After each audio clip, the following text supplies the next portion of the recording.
salaamaaleykum mbokku téléspectateurs yi safoo di ànd ak seen télévision Mbour TV ñu ngi leen fi leen daan nuyu seen émission Mbour TV Sport di siwaat na ba tey rek ñu nekk ci actualité bi ak saison blanche bi nga xam ne ni moom la waa fédération daal di prononcé wu loolu nag fi nga xam ne moom mooy Mbour ak tamit doole ji nga xam ne am na ko ci Ligue 1 bi tax ñu def tuuti club tey nag ñoo ngi fi nga xam ne moom mooy MPC bu ñu ko waxee nag xel daj président section football bi di Waly Faye donc tey moom lañ àndal fi nga xam ne nii tamit moom mooy seen opération digal Covid 19 ginnaaw yeneen président club yi. tey jii moom la ñu àndal waxtaanee lépp li nga xam ne nii rek ñoom seen xalaat la ci décision bi nga xam ne jël na ko waaye tamit naka lañ ko dundee ak lan mooy seen projet ci saison bi nga xam ne ñu dëtmal lépp dinañ ci waxtaan ànd ci ak moom Waly Faye ñu xamee ko nag ci Mbour TV bu baax ñu koy gërëm ci lu ñu mel ci disponibilité am vraiment donc dañ koy bàyyi mu nuyoo ak téléspectateurs yi nga xam ne ñoom ñooy safoo di ànd ak seen télévision Mbour TV ñu leen la. waaw Babacar maa ngi lay fay di la gërëm ci déplacement bi di nuyu itam téléspectateur Mbour TV yëpp. waale ginnaaw tamit Covid bi mu mel ni mbis mi gën naa métti ginnaaw sax li ñu prononcé woon ñoom waa fédération bi. waaw effectivement donc je pense que ne bon pour man décision bu sage la boo xam ne tam ñëpp ñu ngi ko doon séntu franchement moo gën daal li nga xam ne moom lañ jokkoon jël comme décision. donc je pense que ne nous apprécions à sa juste valeur nag décision bi nga xam ne fédération jël na ko. ci loolu aussi fi ñu waroon a commencé sax peut-être moom mooy avancement Covid bi ak tamit taxawaay bi nga xam ne ni moom la ci nit ñi gën a taxaw ginnaaw mesures yi ñu affaibli ba tey mbir mi di gën a law day gën a yokku taxul changement am ci yeneen côté yàgg nga nag wax ci côté social. xaw ma nag bii paa tamit fan ngay gën a mën a encourager nit ñi. bii paa na fi may gën a mën a encourager nit ñi mooy ñu respecter mesure barrière rek ñu respecter mesure barrière yi foofu daal lay ñaaxe nit ñi que nag le port du masque comme que c'est obligatoire actuellement nag franchement na ñëpp takk masque. comme ça ñu wàññi mbir mi daal. c'est vrai que nag dinaay xaw a déplorer tuuti nag communication état bi parce que communication bi dafa dem ba nga xam ne dafa indi flou quand même au niveau des populations. parce que honnêtement il faut pas se voiler la face dafa mel ni nit ñi dañuy jàpp sax ne Covid bi jeex na. donc loolu nag erreur de communication la ni ñuy communiquer daal dese na quoi war nañ xoolaat daal la façon de communiquer daal par rapport au Covid.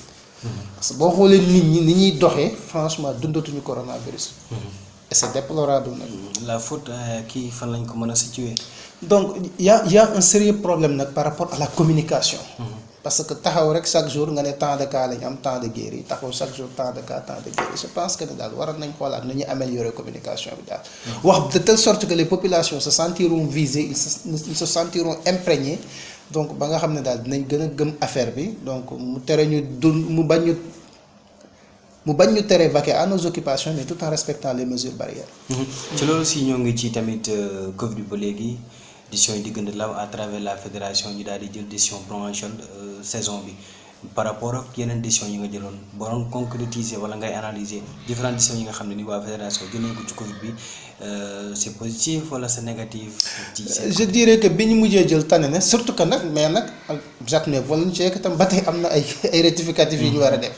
parce que boo décréter année blanche on est d'accord ci fii ñu toll nii mais am na tam fu ñu tolloon ci championnat bi. xam nga année blanche boo xam ne ñun football nañ presque la moitié. premier tour bi daanaka jeex na.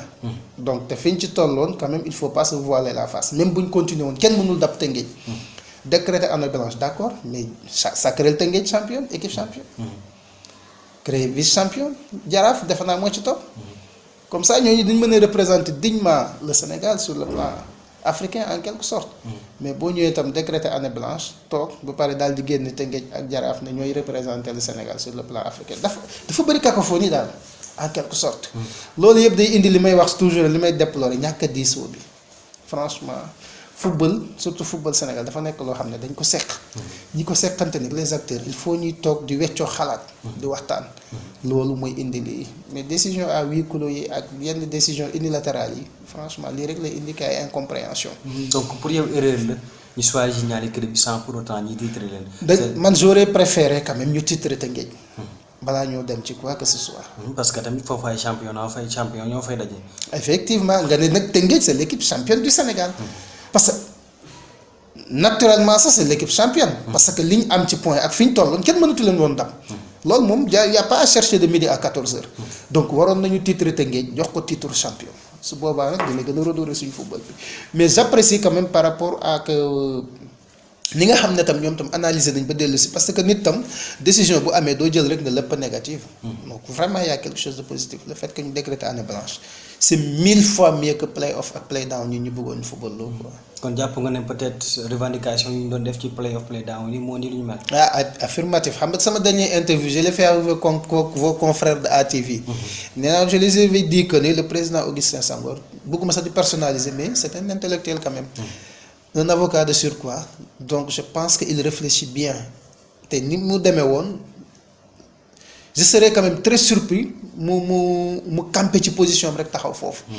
parce que quand même nit la donc il réfléchit il fait des analyses et cetera ak ñi ko wër je pense que ne lii mënul woon ñàkk quoi c'était inévitable pour ñu revenir ci décision boobu. quand on parle de saison blanche lan la ko patron club yi di dundee malgré investissement ñu def. bon xam nga nag instant bi moom on n'a pas le choix boo déggee ma ne on n'a pas le choix saison blanche bi benn instant sax bof arrangé wul kenn investir nga à mi-chemin lépp taxaw mais saison blanche bi comme que déjà ba ñu jëlee rek annuler coupe du Sénégal annuler coupe de la Ligue rek déjà pour certains clubs déjà saison blanche la woon comme ñun par exemple. parce que championnat bi ñun kenn mënatul woon jege Tëngéej. donc ñi ngi doon jéem a ñafe ci benn ci coupe yi coupe de la Ligue rëccoon nañu ñu bëgg a taxaw concentré wu ci coupe du Sénégal donc c'est déjà une saison blanche pour nous donc les dégâts sont là les impacts sont énormes donc voilà quoi. est-ce que c'est pas plus positif même ci benn côté financement bi regrouper waat joueurs yi pour préparer waat commencer waat beneen championnat. non c'est plus positif quand même ci saison blanche parce que ça va nous permettre de reculer pour mieux sauter. organiser wu waat jéem a partir sur de nouvelles bases.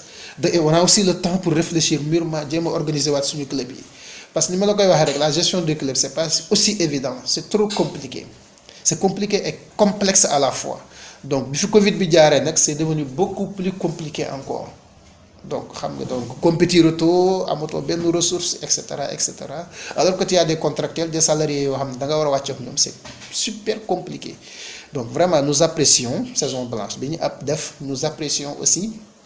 appui bi nga xam ne appui financier bi nga xam ne ñu ngi wax ne dinañ ko jox club yi. bien vrai que yegg see déedéet jotaguñ ci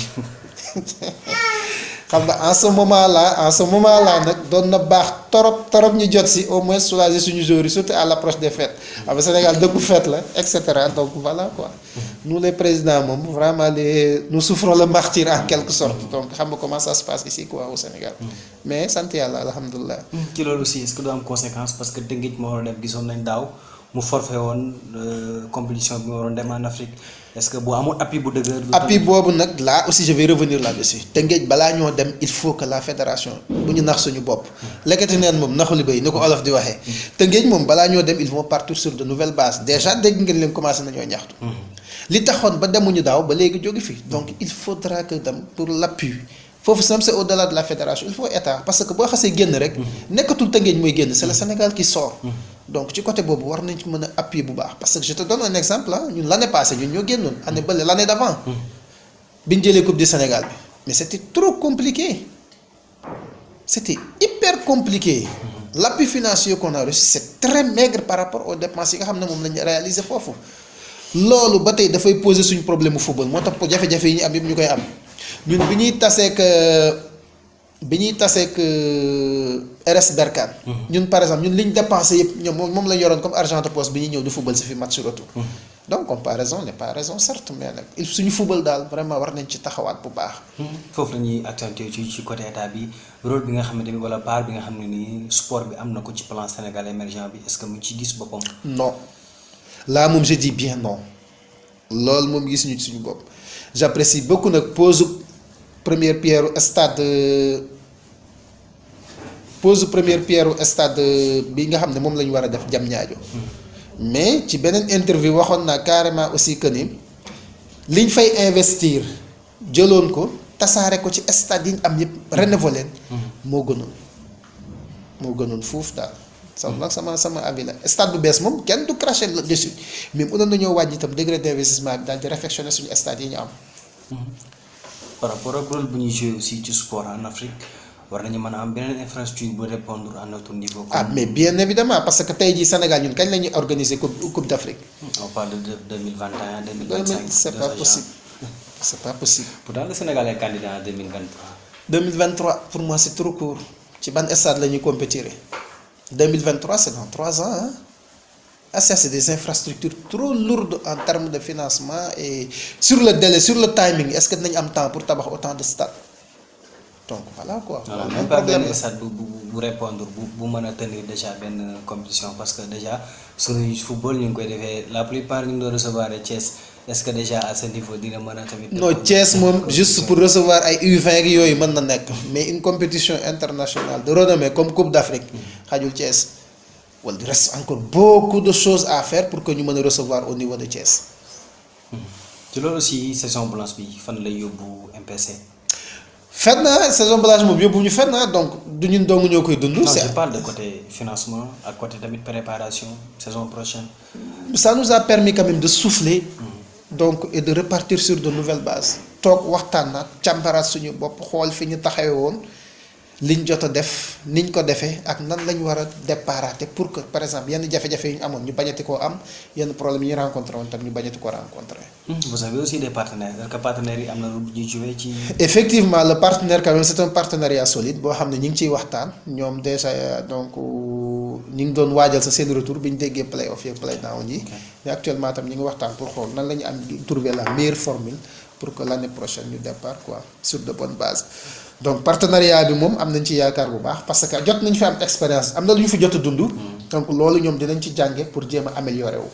pour que à l'avenir c'est mais yéen aussi am lu ngeen ci war a jàngee. ah bien évidemment beaucoup de choses même beaucoup de choses bu ñëwee daal je pense que dinañ toog autour d'une table essayer de trouver la bonne formule. déjà projet bu saison déwén bi lan mooy doon tamit. non ce sera une remise à niveau hein donc projet bi nga xam ne moom lañ taxawaloon ren pour liggéey ci te yàlla def antuwul ak Covid bi. moom la ñuy poursuivre rek.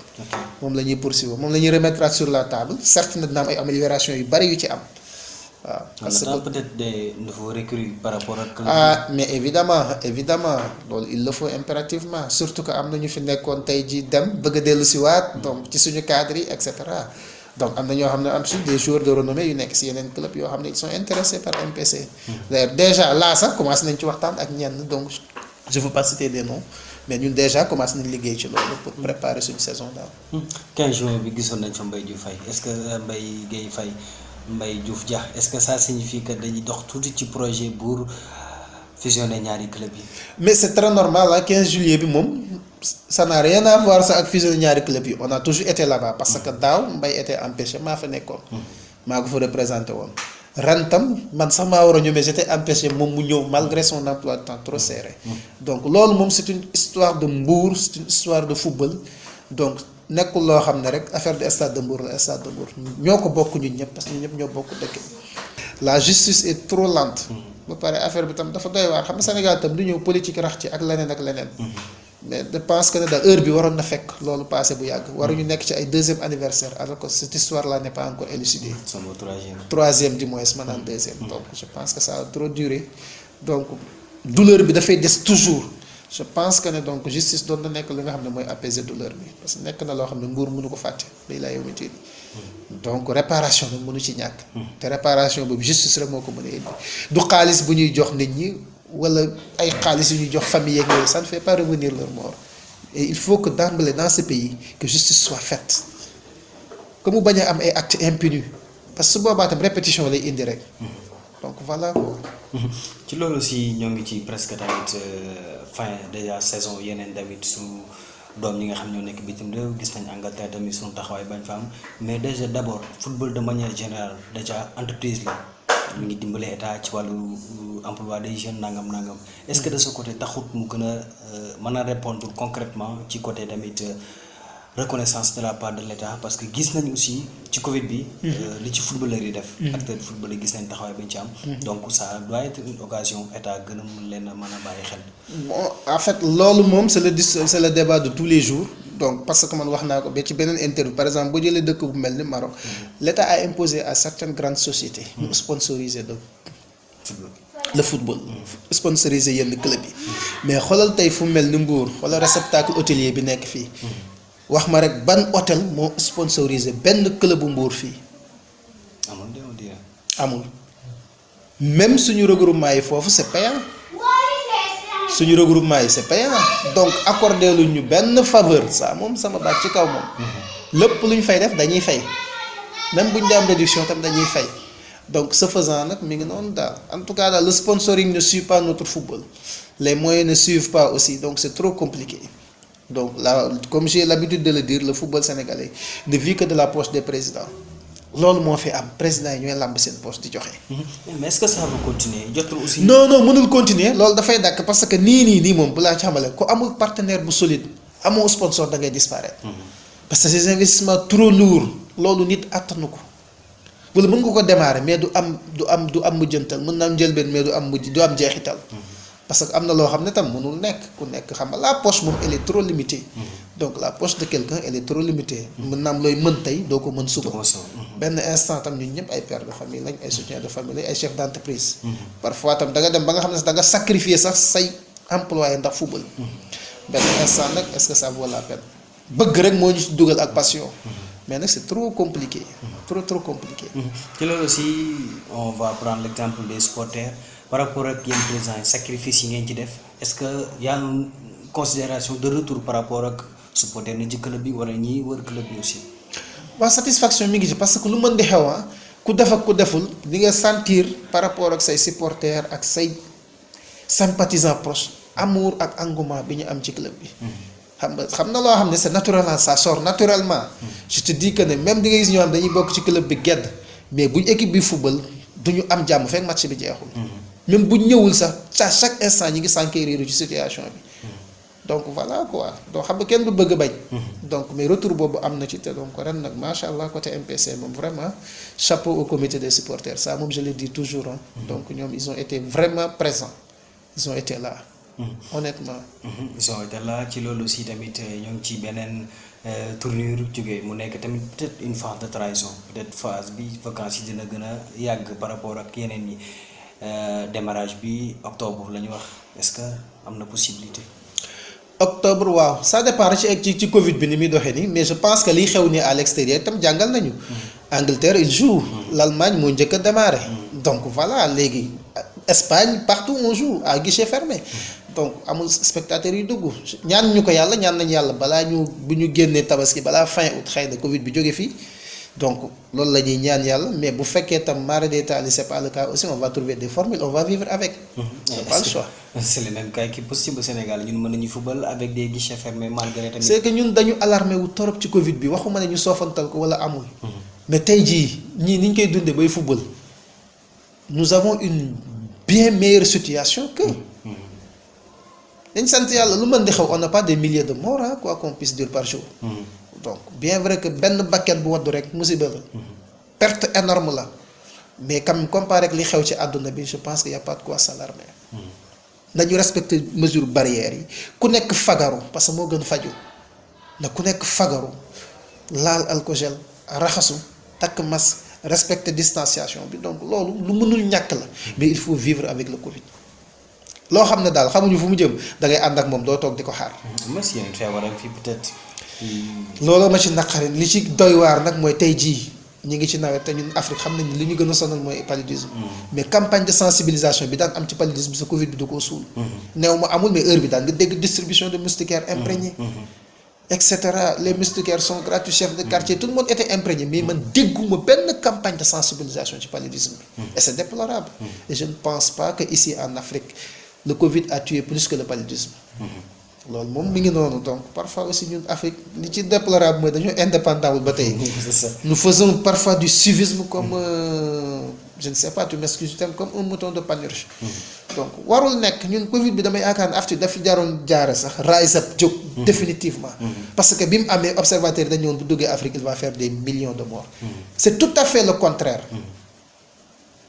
c'est tout à fait le contraire. donc voilà donc ñun dañ ci waroon profité daal di jóg mais waruñu ñoo impacté suñu bopp sax en quelque sorte. et c'est déplorable. parce que peut-être mesures yi ñu yéex a jël peut-être. déjà pour le cas du Sénégal tëj bi dafa teel dañoo teel a tëj. teel a tëj suñu école yi mu jaxase lépp. ñu dem ba ci digg bi léegi lu ñuy wax dañuy xool couche yi nga xam ne ñoo gën a vulnérable. mais loolu pourquoi njëkki wuñ ko woon. vraiment. mais loolu lañ waroon njëkki mais dañoo ñëw France tëj rek ñu tëj. voilà mu tijji ñu tijji voilà quoi. ba léegi ñoo ci wàllu daal yéen ñu moom daal loo leen def daal peut-être. non ñun ñooy toppandoo de trop. il faut ñu am courage nag jël suñu destin entre nos propres mains. waxuma ne ñu couper ay relation wala ñu def lii wala ñu def la certes mais franchement ñun ni ñuy suivre dafa copier-coller rek la ñuy def quoi en quelque sorte. copier-coller rek la ñuy def. C'est important, j'espère que tamit on a fait le tour de l'essentiel. Juste rek parler tamit ci ëllëgu MPC bu ñu demoon ba fusionner ko ak Stade Mbour. J'espère que mu doon benn club mais aussi on sent que ci biir yenn club yi y a du politique. Est-ce que ci loolu aussi fusion bi dina mën a nekk avec la politique jotut ñi. je pense que ne daal politique ba léegi MPC mucc na ci. je pense bien que MPC mucc na ci je pense que tamit Stade de Mbour mucc na ci parce que nous sommes des clubs indépendants donc la politique ne rime pas le quotidien de nos clubs peut-être nag yenn ci dirigeants yi mën nañu am ay connotations politiques. c'est normal mais cela ne veut pas dire que il emporte le club man su ma nekkoon tey su ma bokkoon tey APR rien ne dit que ne waa MPC dañ may topp. je donne un exemple moi je suis apolitique mais tey jii su ma nekkoon tey ci Sonko wala keneen est-ce que man ñi ma àndal dinañ ma ànd foofu. donc la vie des clubs est différente de la vie privée des présidents ou certains dirigeants qui s'activent dans le champ politique. donc je pense que ça n'a rien à voir. donc ci ren 2021 wala ñuy préparer ñu war a gisaat peut-être beneen MPC bu bees surtout ci côté mobilisation bi nga xam ne yéen a koy xaar parce que aussi loolu dina leen dimbali par rapport ak yeneen charge yi ngeen xam ne nii peut-être supporters yi dina leen ko dimbalee ci côté finance ci biir stade yi am na beneen marketing boo leen mën a taxawee pour gën a def MPC ci xolu nit ñi. waa effectivement waaw boobu moom ñu ngi ciy dox parce que am na lu ñu ci jàngee daaw parce que am na lu ñu ci jot a ñam jot ko cee def mu réussir avec la mobilisation. donc je pense que ne jéego yooyu ñu tegoon dañ koy gën a améliorer gën ci waxtaan na gën koo càmbar gën a xool ni ñuy gën a taxawee ba nga xam ne daal côté mobilisation on va mobiliser tout le monde. gën aussi ngeen jaar joueurs yi peut-être di defar ay maillots. bon loolu nag mbokk na li gën a faussé suñu projet parce que ren moom c'était notre ambition principale c'était de vendre beaucoup de joueurs. donc ci loolu lañ doon liggéey. boo gisee on a renouvelé l'équipe presque à 80%. donc avec des jeunes talents et cetera mais malheureusement ak li xew ci àdduna bi wërngal këpp. donc tout ceci n'est pas tombé dans l'eau mais c'est en stand-by quoi en quelque sorte. ci loolu aussi nit ñi support Stade Mbour war nañu mën am benn relation ak joueurs yi peut-être gën leen a xam dëgg ñan ñooy yor Stade Mbour ñan ñooy yor MPC. ci ñi nga xam ne tamit ñoom ñoo yor ni nga xam ne nii ñoom ñooy club bi. ci côté boobu aussi joueurs yi j'espère que am na benn rôle buñ ci joué ngeen sélectionné woon peut-être joueurs dëkk Mbour dina tax ba la organiser peut-être dëkkandoo mi ñëw yeneen bokk. effectivement c'était ça le but boo xoolee nag ci biir MPC nag bëri na quand même ay joueurs yu dëkk Mbour nga xam nga tam championnat dafa am ay réalités. dafa mel ni rek tey jii duma ko comparer mais dafa am ay joueurs championnat. faut pas se voiler la face joueurs nawetaan ak joueurs nawetaan certes man sax du ma def distanciation parce que fii ñii football championnat yëpp nawetaan lañ jógee. fii raar na nga dégg kuñ fi tudd ci jaarul nawetaan. ba ci ñi nekk à l'étranger. ku ci nekk ci ñoom ku ci jaarul si nawetaan tam jaar nga ci suñu championnat bi. donc nawetaan c'est l'antichambre du championnat. donc ñi football nawetaan rek ñoo nekk championnat ils ont tous été dans les nawetaan. mais tey jii donc loolu mooy li fi am mais tey jii mënoon na tam da nga jël joueurs yi dëkk ci dëkk ba teg équipe boo xam ne tam tey jii day wàcce sa club loolu amul sens. je pense que ne daal dafa am ñoo xam ne daal. quand même ñëpp xam nañ leen ci suñu championnat bi ñi nga xam ne ñoo téye championnat bi minimiser wu ma nag ñu fi ne parce que joueur moom pratiquement ay temps fort ak temps faible ils sont pratiquement à égal ñoom ñëpp a yem valeur. ma jox la exemple il y a de cela 3 ans ñun bi ñu demee tey jii Linguère bu Saint-Louis ñu fekki ko. ki tax ñu gagné ñu keroog il était un promis jóge fraîchement nawetaan dugg changé match bi dugal ñaari bi ñu dóor ñu 3-1 ñu ñibbisi. donc moo tax sur la valeur intrinsèque des joueurs parfois amul appréciation nawetaan ak deuxième division tey ji l'un de nos meilleurs promis tey ji au MPC Moustapha Fall nawetaan la jógee ay say jàmbaar bu Thiadiaye ñëw départemental yi fii toj fii. il a une bonne saison malheureusement ay blessures moo ko sonaloon. donc voilà quoi donc moo tax daal du ma def fixation ci nawetaan wala championnat bi. ñu bëri dañ may forcer pour ma laaj leen ndax MPC am na beneen section à part football. non amul pour l'instant nag amul beneen section.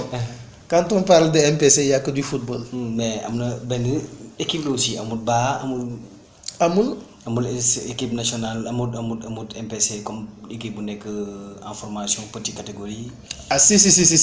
loolu nag am nañ ko quand même. donc parce que MPC dafa am ñoo xam ne MPC moo leen formé.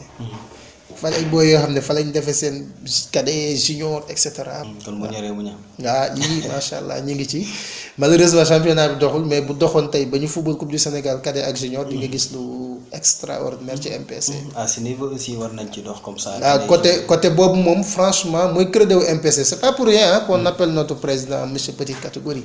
donc daf ciy tenir bu baax. du ci sax kaf ci petite catégorie bi. moom daf ko jaral lu ne. donc MPC pépinière la ci côté boobu. ci loolu projet beneen section bi fu mu toll. projet beneen section bi bon en fait c'est en stand-by parce que y aura du football féminin y aura du basket et cetera et cetera yooyu yëpp dina ñëw mais xam nga wuññi boo gis ci benn lay commencer comme que MPC traditionnellement football la donc c'est normal que football bi am doole torop mais yeneen secteurs yi moom day ñëw forcément te ñu ngi ciy liggéey bu baax daal.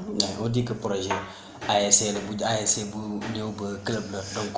waaw même su dee projet ASC bu ñëw ba club aussi c'est pas n'importe quel ASC ni n'importe quel club. parce que boo xoolee région de Thiès 1963 la fi coupe gëj a dugg MPC ko fi dugal 2010. n'est-ce pas. dàbbaliwaat ko 2000 kañ y a de cela 4 ans 2016 quelque chose comme ça ou 2017.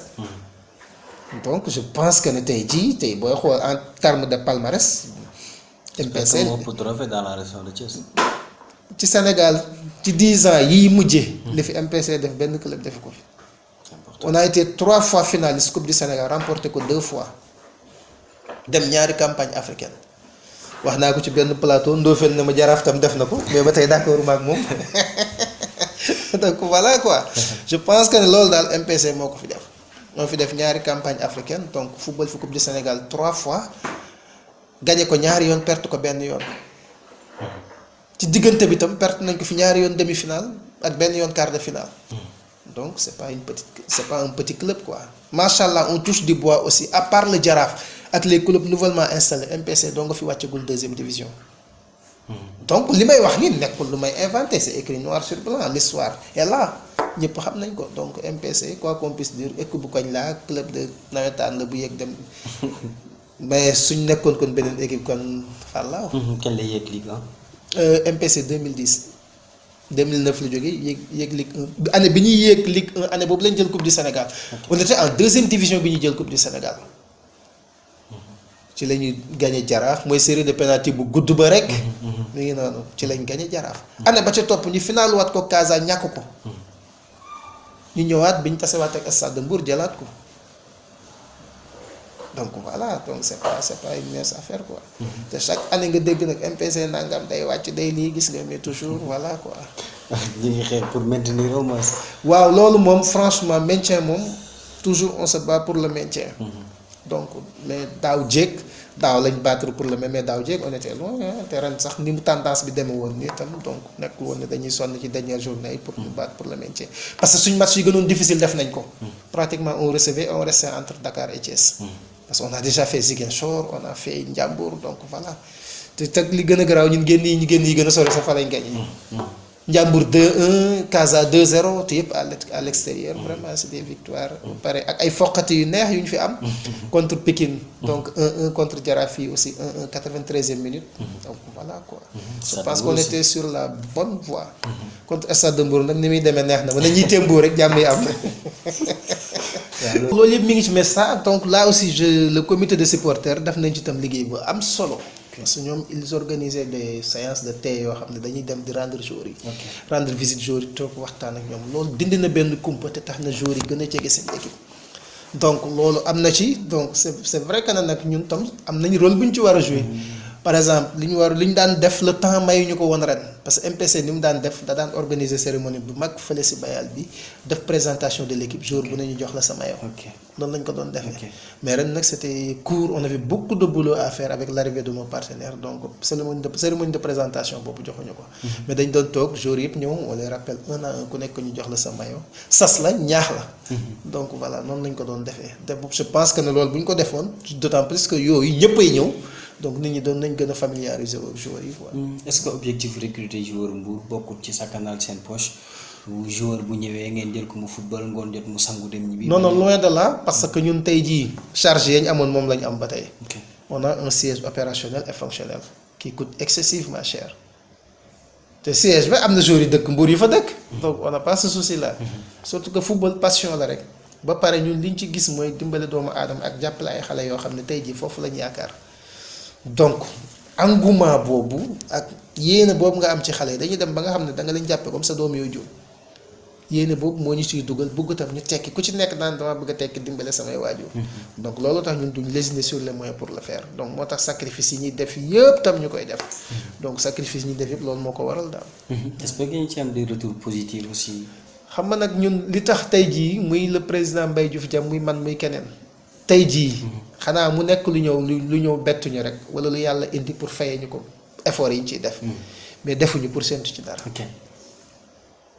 su amee nag ñu jël parce que kam mag buy naan ndox mu tàng suukar saa tax mais ci njëlbéenu def amul benn jëf bu ñu jëf boo xam ne il y a quelque chose derrière dañuy def rek te yàlla tax parce que tey jii bu ma la waxoon tey le président Mbaye Diouf Dia li mu investir si club bi léeg-léeg ñu toog ma xaw a ñaxtu ci ruq ma ak moom naka yu président affaire bi tar na mu ne waa léegi seetal léegi man mi fi nekk ñaata laa war a daj mu ne yow sa tane nga maa ngi lay dimbale ci lii ak ci lii mais moi j'étais là toute seule te effectivement il a raison. Donc la gestion d'un club c'est trop compliqué c'est des dépenses yoo xam ne kenn mënu ko chiffrer. On sent une complicité énorme entre Mbaye Diouf Dia et Wally lan mooy seen secret pour. parce que li suñu secret dafa jiitu football. ok dafa jiitu football bi Mbaye à part football bi sama kilifa la. li ñuy wax maak moom lu dul football moo ëpp li ñuy wax ci football. ok donc loolu la day ji man lépp lu may def dans ma vie professionnelle personnelle privée dama ko daan lii laa bëgg a def.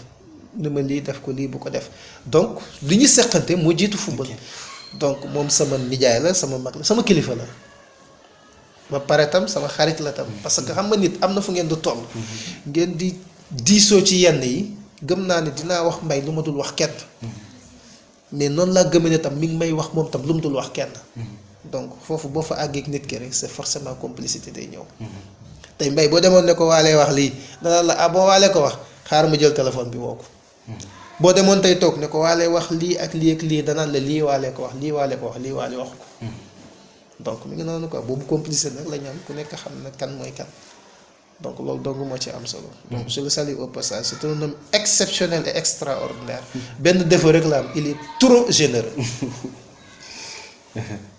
waaw boobu défaut daal laa ko gisal. loolu mën nañ ko classer défaut en ce moment.